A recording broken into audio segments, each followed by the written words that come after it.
Welcome friends, welcome to India சமையல். இன்றைக்கி வீடியோவில் சப்பாத்திக்கு சைட் டிஷ்ஷாக வெஜ்ஜு கீமா எப்படி பண்ணலான்னு சொல்லி பார்க்கலாம். நம்ம சேனலை ஃபஸ்ட் டைம் பார்க்குறதா இருந்தால் சப்ஸ்கிரைப் பண்ணி வச்சுக்கோங்க. அப்போ தான் நான் போடுற ஒவ்வொரு வீடியோவும் உங்கள் நோட்டிஃபிகேஷனில் வரும். வாங்க எப்படி பண்ணலான்னு சொல்லி பார்க்கலாம். அதுக்கு தேவையான மசாலா பொருட்கள் பார்த்திங்கன்னா 1 டீஸ்பூன் அளவுக்கு சீரகம், 4 முந்திரி பருப்பு, 2 கிராம்பு, 1 டீஸ்பூன் அளவுக்கு மிளகு, 5 பாதாம், 2 ஏலக்காய், சின்ன துண்டு பட்டை. இப்போ ஒரு கடாயில் எண்ணெய் எதுவுமே சேர்க்க வேண்டாம். இப்போ இந்த மசாலா பொருட்கள்லாம் ஆட் பண்ணிக்கிறலாம்.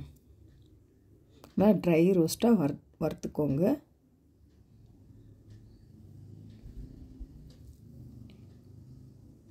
ரொம்பையும் கருக விடாமல் இந்த அளவுக்கு வறுபட்டால் போதும். இதை நல்லா ஆற வச்சுக்கிறலாம். ஆற வச்சுட்டு மிக்ஸி ஜாரில் சேர்த்துக்கோங்க.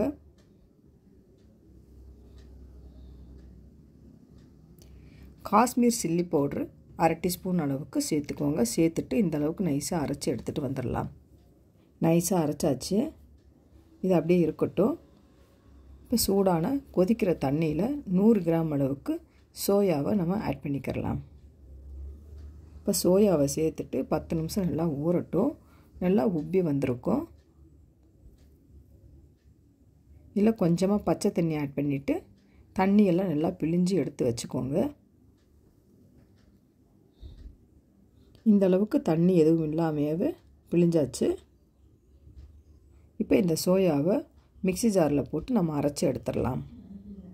கொஞ்சம் கொஞ்சமாக சேர்த்து அரைச்சி எடுத்துகிட்டு வந்துடுங்க.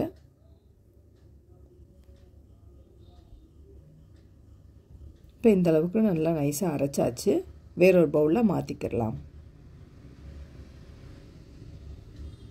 இப்போ அரைச்ச சோயாவை இந்த பவுலில் சேர்த்தாச்சு. 5 டீஸ்பூன் அளவுக்கு தயிர் ஆட் பண்ணிக்கிறலாம். 1/2 கப் அளவுக்கு தயிர் சேர்த்துக்கோங்க. 1/4 டீஸ்பூன் அளவுக்கு சில்லி பவுடர், 1 டீஸ்பூன் அளவுக்கு ஜிஞ்சர் கார்லிக் பேஸ்ட்டு சேர்த்துட்டு நல்லா மிக்ஸ் பண்ணிக்கிறலாம்.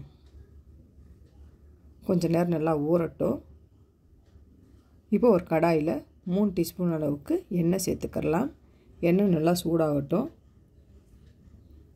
ஒரு மீடியம் சைஸ் வெங்காயம் பொடியாக கட் பண்ணி சேர்த்துக்கோங்க. வெங்காயம் நல்லா செவந்து வரணும். இப்போ பார்த்தீங்கன்னா வெங்காயம் நல்லா செவந்து வந்திருக்கு. இப்போ இந்த ஸ்டேஜில் 1/2 டீஸ்பூன் அளவுக்கு இஞ்சி பூண்டு பேஸ்ட்டு சேர்த்துடலாம். சேர்த்துட்டு நல்லா மிக்ஸ் பண்ணிக்கிறலாம். நம்ம உப்பு எதுவுமே சேர்க்கலை.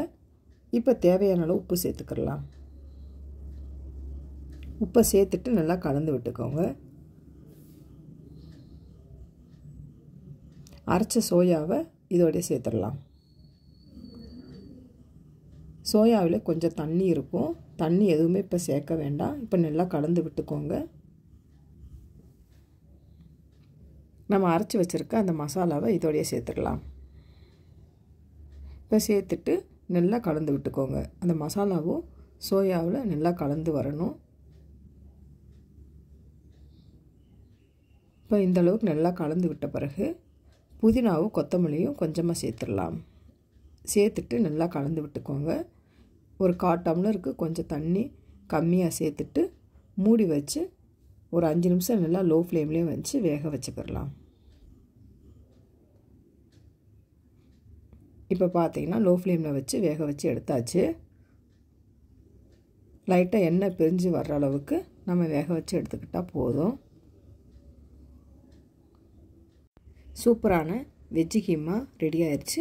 சப்பாத்தியோடு வச்சு சாப்பிட்றப்ப டேஸ்ட் அட்டகாசமாக இருக்கும்.